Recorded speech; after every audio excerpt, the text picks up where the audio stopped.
So, hey, welcome back to like part 6 or 7, But yeah, those were all the cards that I had like deck of Dark Magicians. Of course, I'm going to add the other 2 Dark Magicians to this deck, which would be awesome. Like I said, I still need Dark Magician Girl in English. That's like my dream card I need.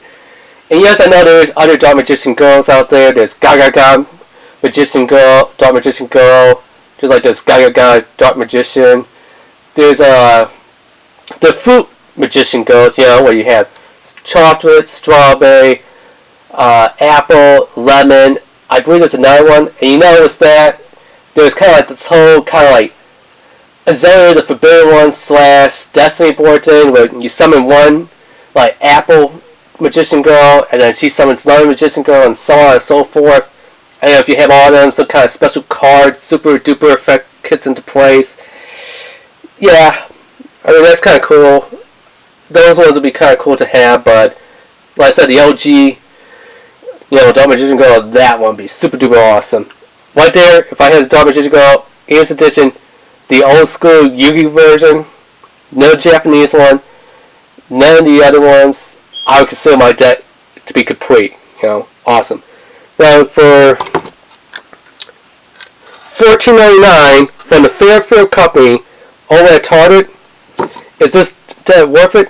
1 thumbs up, 2 thumbs up.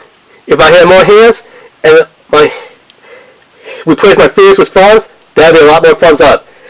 I was super duper stoked and happy. Who else I said would be super duper stoked and happy to get one of these and get the cards in here? Cyber Knight. Us too, we know these things are our best deals to get pretty good cards. We get a nice healthy mixture. All cards that's been rebranded to be updated with like new poses and things like you've seen the Dark Magicians. Same Dark Magicians, attack, defense, and summoning cards, but just different artwork. And from different DUELiST booster pack sets and stuff.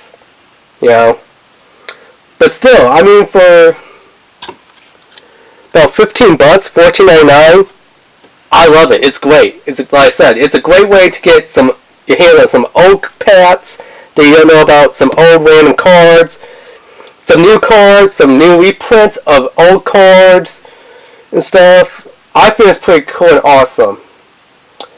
Other people, they might not like it.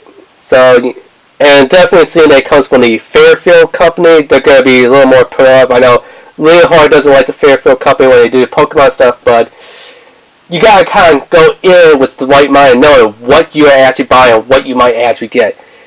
Like with these, they're going to be like a random mystery kind of cube pack boxes, where they want to package it in, blister packs and stuff. Kind of feeling like loot crates and stuff, and loot boxes, like in video games stuff. You're going to get something, you don't know what you're exactly going to get. It's a mystery. It might be something good, something bad, something old, something new. But it's something that, you're going to get. Like I said,